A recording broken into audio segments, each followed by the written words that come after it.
Welcome back. In this short video, I'm going to be sharing the heartbreak story of Anne Frank. And this is the story, short story I want to share with you.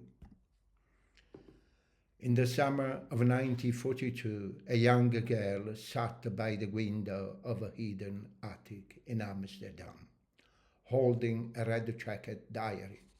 Her name was Anne Frank, and outside a small world, Europe was burning. She was 13 when she began to write, filling the pages with the thoughts, fears, and small wonders of everyday life.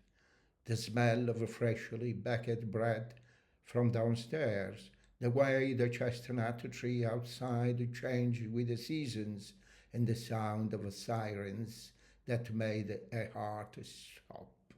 For 2 long years, she, a family, and 4 others hid inside the Secret Annex, a cramped space above her father's business, tried to stay invisible as Nazi soldiers roamed the street below. Anne wrote because it was the only freedom she had left. Paper is more patient than people, she once said. She poured into a diary a longing for sunlight, a dreams of being a writer, and a belief that even in a world consumed by hate, people could still be good at heart. Life is hiding was both ordinary and unbearable. They argued about food, whispered through the night, and lived in constant fear of a discovery.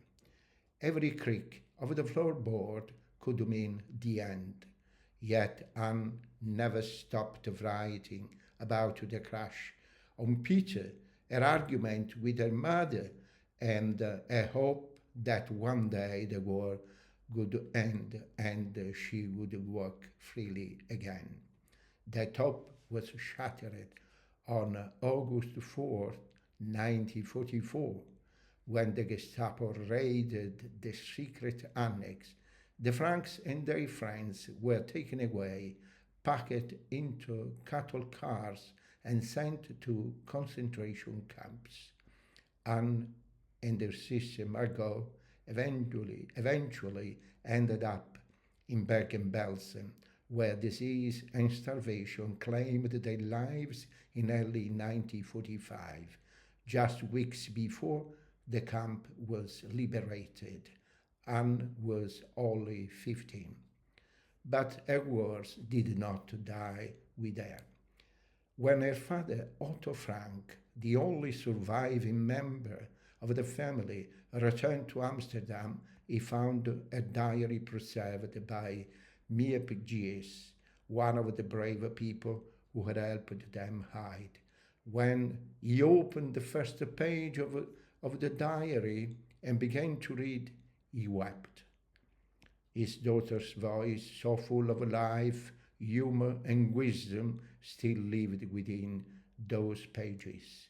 It decided the world needed to hear it. In 1947, the diary of a young girl was published.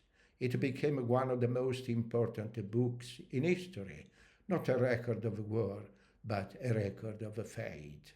Anne's words have been translated into more than 70 languages, read by millions and carried by generations as a testament to resilience. Today, visitors walk quietly through the Anne Frank house in Amsterdam, where her room still bears the pictures she glued to the wall, movie stars, flowers, and royal portraits, reminders of the world she longed to return to. A desk remains small, but her words have reached every corner of the earth. Anne once wrote, "How wonderful it is that nobody need wait a single moment before starting to improve the world." She didn't live to see peace, but a voice became a light that continued to guide it. And this is the short story of this extraordinary girl, let me say. Thank you so much for watching. Bye-bye.